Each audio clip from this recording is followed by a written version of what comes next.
Hello, this is Steve Horshaw, the trade detective from recordpricebreakout.com, and today I'm going to show you the replacement that I have come up with for the ClearStation screener that we used to use for the record price breakout stock screening strategy.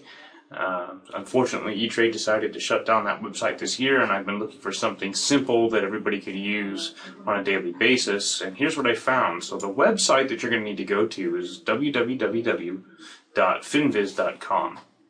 And what you're going to do is you're going to click on Screener, and the first thing you're going to do at the top is under Signal, you're going to click on New High. And these are stocks that have made a new high within the last, over the last 3 years, or all-time high, depending on the age of the stock. So this is not a 52-week high; it is a more long-term high. And then the next thing that we need to do is, what I like to do is I don't like to trade stocks that trade anything under 200,000 shares, so I select that. And then I also select relative volume, and what you want to do is you want to select over 1.5. What this is going to do is it's going to compare the 3-month average moving volume, multiply that by 1.5, and that's going to be your filter. And so that achieves the volume spike that we're looking for. Now there's several other filters that you can run. You can go here and you can check, profitability, price to earnings ratios. The one thing that isn't on this website that you're still going to have to do manually is you're going to have to check the PE ratio versus the industry. And I'm going to show you how we're going to do that with another website. And then, the other thing that I like to do is I like to see the price change, again, be at least 3%. Unfortunately, they don't have that value here.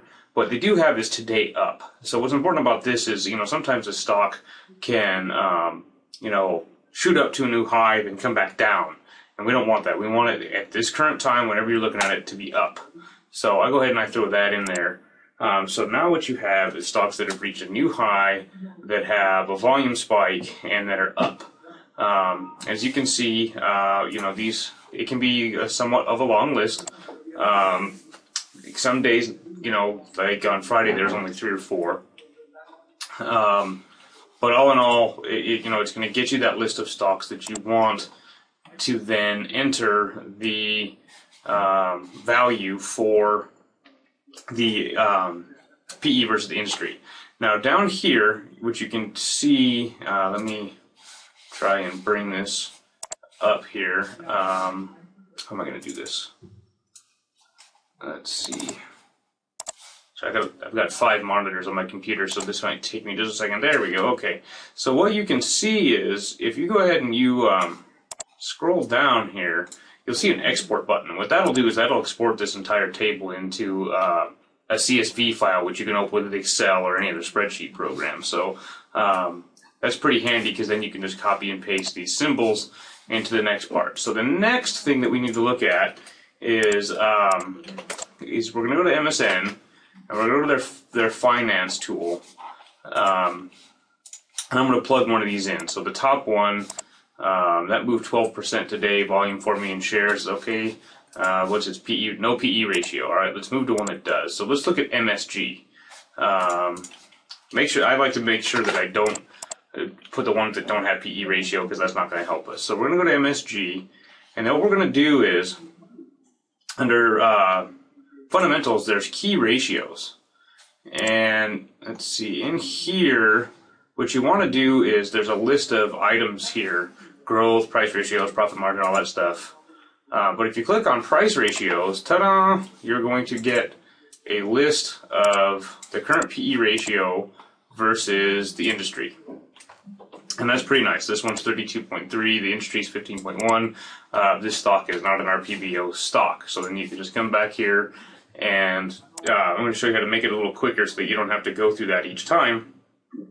Let's see, let's find one with a lower PE that might actually make it. All right, here's one called Save. Oh, here's an even better one here. Look at this, International Paper Company, IP. So let's put that in there. And what happens is if you look up here in the URL for the website, you see key ratios, question mark, symbol, equals, and then everything between the equal sign, the and sign is the symbol name. So what we're going to do is we're going to put International Paper IP. So we're going to get rid of MSG, we're going to put an IP, and what it's going to do is just go ahead and load up International Paper Company, as you can see. And this one actually, you know, it is lower than the industry, and it has about 20 to 25% room to run. So that's actually not too bad. That's a nice ratio. This one is, you know, it's on the borderline of being tradable as an RTBO stock. So that's how it works. That's the new way, and I will make these instructions pretty clear in some text, and I hope you find this helpful. All right, take care.